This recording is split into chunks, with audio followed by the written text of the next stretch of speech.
Hi అండి, అందరికీ నమస్కారము. మేము మసాలా కొత్త ఆవకాయ పెట్టాము. దానికి 4 మామిడికాయలు చిన్న ముక్కలుగా కట్ చేసుకొని అల్లం వెల్లుల్లి పేస్ట్ మిక్సీకి వేసుకోవాలి. తగినన్ని ఆవాలు, మెంతులు దోరగా వేయించుకొని మిక్సీ పట్టుకోవాలి.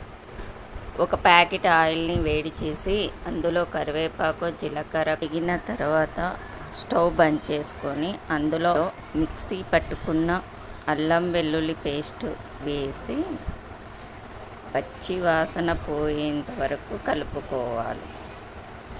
అది వేగేసరికి ఆయిల్ కూడా కొంచెం వేడి తగ్గుతుంది. అల్లం వెల్లుల్లి పేస్ట్ గోల్డ్ కలర్ వచ్చేంత వరకు కలుపుకోవాలి.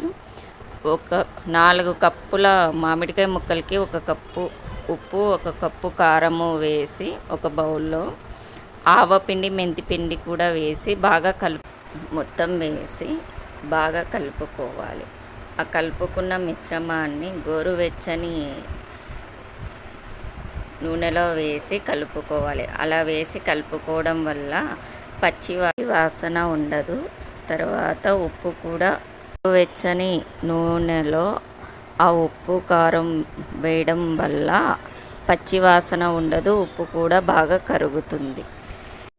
అలా మొత్తం కలుపుకున్న తర్వాత అందులో కొద్దిగా మామిడికాయ ముక్కలను వేసి కలుపుకోవాలి. తర్వాత మొత్తం ముక్కలను వేసి మసాలా బాగా పట్టేలాగా కలుపుకోవాలి. 2 రోజులు ఉప్పు కారం మసాలాలో ఆ మామిడికాయ ముక్కల్ని బాగా మగ్గనివ్వాలి.